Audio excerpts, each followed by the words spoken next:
بسم اللہ الرحمن الرحیم۔ غیر اللہ کے پاس مدد مانگنے کا حکم۔ سوال: حضرت امام حسین سے یا حسین امداد کن یا حسین اغثنی پکار کر مدد طلب کرنا، روزی اور اولاد چاہنا جائز ہے یا نہیں؟ ہمارے یہاں ہر 11ویں کو چند آدمی جمع ہو کر مذکورہ وظیفے کا ذکر تمام مل کر کرتے ہیں اور کہتے ہیں کہ یہ تو توسل یعنی وسیلہ پکڑنے کا طریقہ ہے۔ وظیفہ یہ ہے: امداد کن از ہر بلا آزاد کن، در دین و دنیا شاد کن، یا غوث الاعظم دستگیر، یا حضرت نعوس اغثنی باذن اللہ، یا حضرت شیخ محی الدین مشکل کشا بالخیر۔ اس طریقے سے پڑھنا جائز ہے؟ جواب: حامدا و مصلیا و مسلما۔ حضرت امام حسین کو اس طرح پکار کر مدد مانگنے اور مذکورہ وظیفہ پڑھنے کی شرعاً اجازت نہیں ہے، ممانعت ہے۔ وسیلہ پکڑنا جائز ہے مگر اس کا یہ طریقہ نہیں ہے۔ مذکورہ طریقہ جاری رہنے سے دوسروں کے بھی عقائد فاسد ہونے کا خوف ہے، لہٰذا اس وظیفے کو ترک کر دینا ضروری ہے۔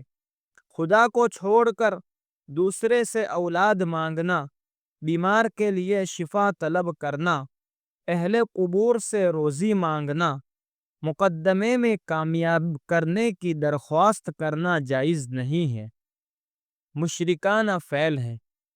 محدث علامہ محمد طاہر رحمۃ اللہ علیہ صراحت کے ساتھ فرماتے ہیں کہ یہ کسی بھی اہل اسلام کے نزدیک جائز نہیں ہے، اس لیے کہ عبادت اور طلب حاجت و استعانت فقط اللہ ہی کا حق ہے۔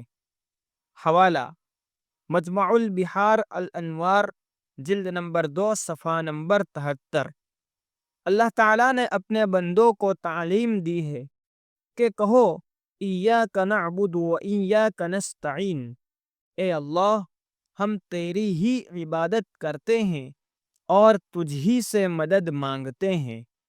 جب عبادت اور استعانت یعنی مدد اور امداد مانگنا قرآن سے خدا ہی کے لیے مخصوص ہے، دوسروں سے اولاد اور روزی، تندرستی وغیرہ کی درخواست کرنا کیوں کر جائز ہو سکتا ہے؟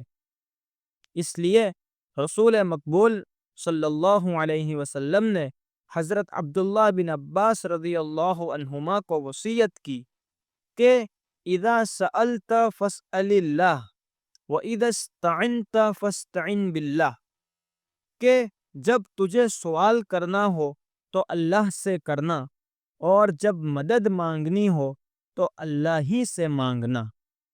حوالہ: مشکوٰۃ شریف، صفحہ نمبر 453۔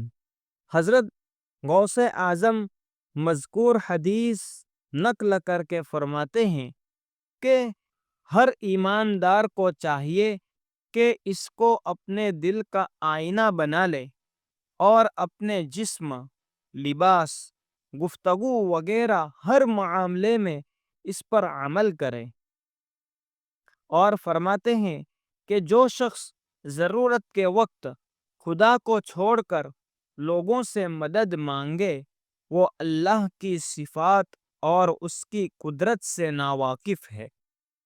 مقالہ نمبر 43۔ اور فرماتے ہیں کہ افسوس تجھ پر، تجھے شرم نہیں آتی کہ خدا کے سوا اوروں سے مانگتا ہے، حالانکہ وہ دوسروں کی بنسبت زیادہ قریب ہے۔ اور فرماتے ہیں کہ ایسے مخلوق کو خدا کا سا بھی ماننے والے اور دل سے ان مخلوق کی طرف متوجہ ہونے والے مخلوق سے اعراض کر، اس لیے کہ نہ تو ان سے نقصان ہے اور نہ نفع، نہ عطا کرنا ہے اور نہ تو محروم رکھنا۔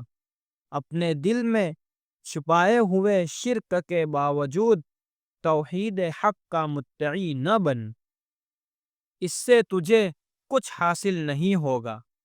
آپ نے وفات کے وقت بھی اپنے فرزند عبد الوہاب کو نصیحت فرمائی تھی، تمام حاجتیں اللہ کے حوالے کرنا اور اسی سے مانگنا۔ حضرت شاہ ولی اللہ محدث دہلوی رحمۃ اللہ علیہ فرماتے ہیں، کل من ذهب الى بلدت اجمیر اولا قبر سالار۔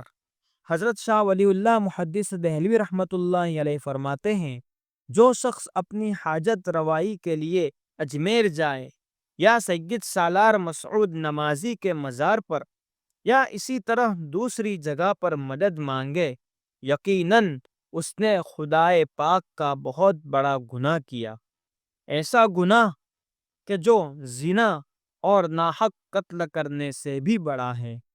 کیا وہ اس مشرک کے مانند نہیں ہے جو اپنی خود ساختہ چیزوں کی بندگی کرتا ہے اور جو لات اور عزا جیسے بتوں کو اپنی حاجتوں کے لیے پکارتا ہے؟